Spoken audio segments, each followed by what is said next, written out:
Well, as we talked about earlier this week, that take foul that Caitlin Clark did on Angel Reese the other day has inspired thousands of think pieces on podcasts, radio, television, printed word, what have you.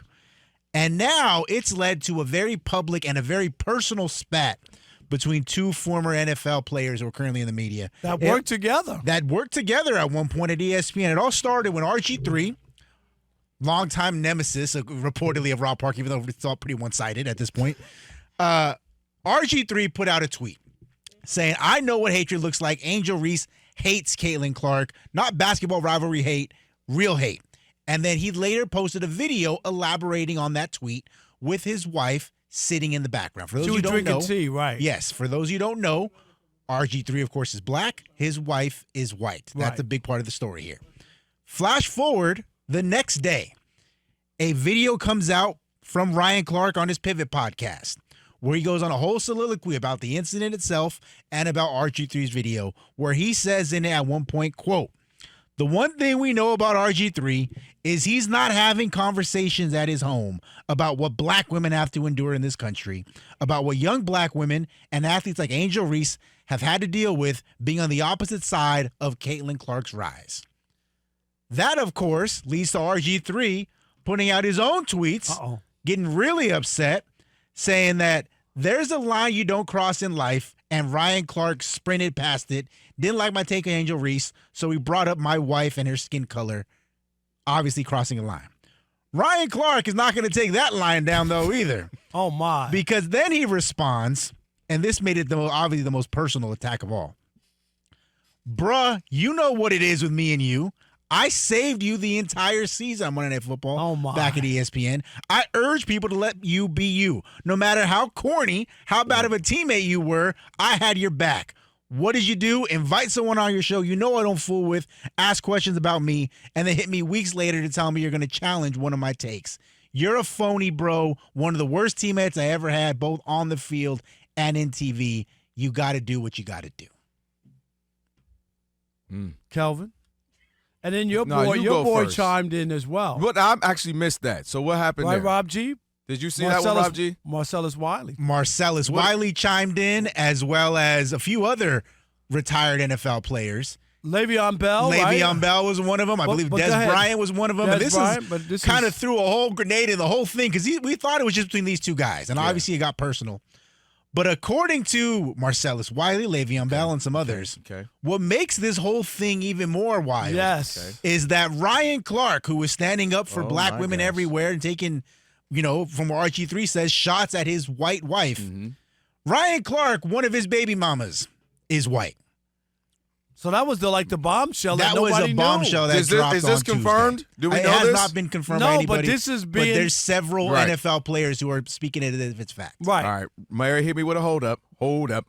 I'll do it right now. Hold up. Yeah, it's a little hold up there. Yeah, there's a lot of stuff there. There's a lot.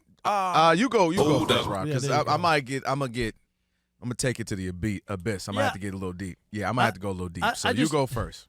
I just think, this is not even Angel and Caitlin anymore. They have some other underlying thing. There we go. And the whole thing is, people can have differing opinions. It's okay. Are you sure you're allowed to have that in 2025? Do they know that? I still think, to me, you can have a differing opinion. Everybody doesn't have to be in lockstep and all be on the same page. We wouldn't have a radio show. If me and you were here today, seriously, and everything I said you agreed with, we'd probably be off the air by now. Right. Okay? Because you want to hear different sides of the story. If we agree, we don't fake it. If we agree, we agreed on something earlier. We agreed on OKC. OKC, we agree on it. Okay? We're not going to fake it just to make a radio show and make you believe that we both have different opinions on everything. But this is definitely crossed the line of being personal, and I think that's where the issue comes in. For RG3, who I, of course, have a history with, and I still can't believe 13. If you would have told me 13 years ago that when I left my suit and my bag in the conference room for First Take in 2012, We had already done the show, like prepared the 10 topics. Yep. I went back in to get my bag and my suit to go over to do research in the other building. And Skip and the producer were like, hey, we really want to do this topic with RG3. And, can you do this? What would be my reason to say no? Right. I didn't come up with it. I wasn't rogue on the broadcast and nobody knew they had the lower third set up. You know what I'm saying? Yeah. Like it wasn't a rogue thing at all. And that's the thing that made me feel comfortable enough to even go out and do that. I've been in a million, you know this, you do production meetings. Yep. Rob G, a million production meetings I've been in where I might say some funny joke in a production meeting and they go, Rob, don't say that on the air. Don't say that on the air. You know what I mean? Yep. When I said what I said, there was none of that. There was nobody put their hands up. Oh, my God, please don't say that. Oh, God. Nothing. Because I didn't think, if you would have told me back then, 13 years ago, that term would still be used and still be relevant and people attach, I can't. You tell me, I'm trending like every so often. Friends are just sending me stuff going, dude, your name is everywhere in every comment on Twitter. It's mind-boggling to me. So I look at it. I think you try to avoid being personal. You do. But this is a personal feud. This is not a sports debate. All right. The reason why this one disappoints me is because it's something that I didn't think had to be. And one of the things we don't need any more of is more and more brothers coming at more and more brothers. And the concept that all brothers have to think alike and all brothers have to be a monolith. Number one, this got way too personal. Way too. You start bringing up people's wives. I don't care if she's black, white, Hindu, Christian. You start bringing up people's wives. We've gotten way too casual bringing up people's wives. And for somebody, for people who know and who are about that life, women and children are off guard. Did I miss something when that changed? Because people are bringing wives and children up way too casually, and dudes are getting way too cute on social media. I'm going to leave that at that. Clout is the new currency. Clout is the new currency. And everybody wants to be cute and funny and like to have their think pieces, as Rob G said. And everybody wants to make sure everybody knows they're down for the cause or make sure this is my point of view.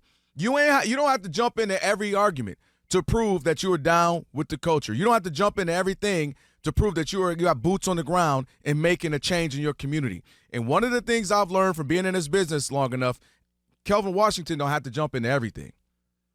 And that doesn't mean that I don't care.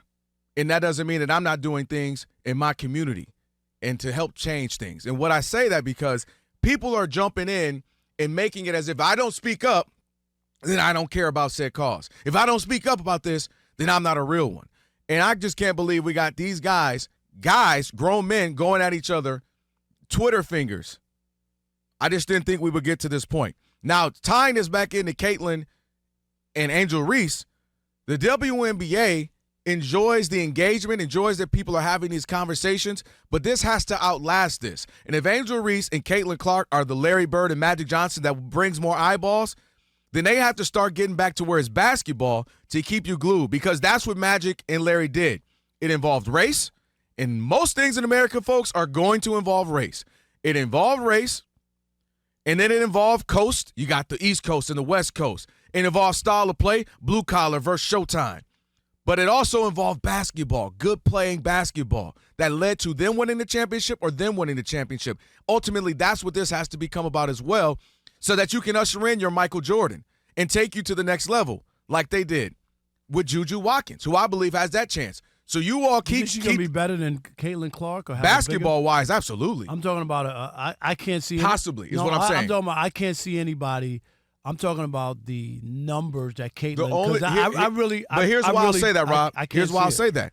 If I'd have asked you that in 1986, you would have said the Magic and Bird, nothing going to ever get bigger than that. And then you never know, the skinny kid wearing a chain with his tongue out, you're like, all right, maybe something different with Jordan. So I say Juju, she has real hoop fans. She has dudes. She has women. She has celebrity. But I don't think she – and this is the reason why I'm saying. The only reason for Caitlin is because she didn't play basketball like most women. And neither does Juju. She doesn't have that. She's really good, don't get me wrong. Right. Have you watched Juju? Yes. They ain't doing that. Caitlyn ain't doing Juju. No, but she ain't doing what the logo threes. That's what separated. But she can. Where guys were like, "What? What am I? I'm just." No, I'm not disagreeing the novelty aspect of what Caitlyn did, and also that she was white. Let's add that to it. Because women's basketball, there've been a lot of great women's basketball players. I'm saying, hear me. But that's why it never got there. But go ahead. Go to the next thing. She may not be. I just. But what I'm saying is, if I'm the WNBA, this is how I view it. She can be. We see what's coming. Juju is huge. She just every 10 minutes there's a Juju commercial in front of me right here, and she can be that. I don't see what Caitlyn did with the numbers on the NCAA and the other. Is incredible to me. We always say never, because you would have said she never was going to happen. 2 years before Caitlyn, you would have said she's never going to happen. I just don't see. If I told you the WNBA would draw numbers, her compounding on top of after Juju a year or two later, I hear you. I just don't see that. All I'm saying, and I'm saying there's a big chance because of hopefully what they're building, what they're creating, right? They're creating this thing. But to sum it up with me, again, going back to those two dudes, I'm just disappointed that every time they play, everybody has to get on their soapbox. Everybody has to say this. And RG3, one thing I will say, he didn't consider why does Angel Reese, if you view that she hates Caitlyn, why? What is going on that would make, because she doesn't seem like she doesn't, but why? Because I think it's more than just, she's good at basketball. Well, so is Asia Wilson, and so is Sabrina Ionescu. So are other people. I think a part of it is that Angel Reese is upset that her basketball identity has to be tied to Caitlin Clark. She's got a massive idea. You could argue off the court she's bigger than Caitlin Clark as far as pop culture.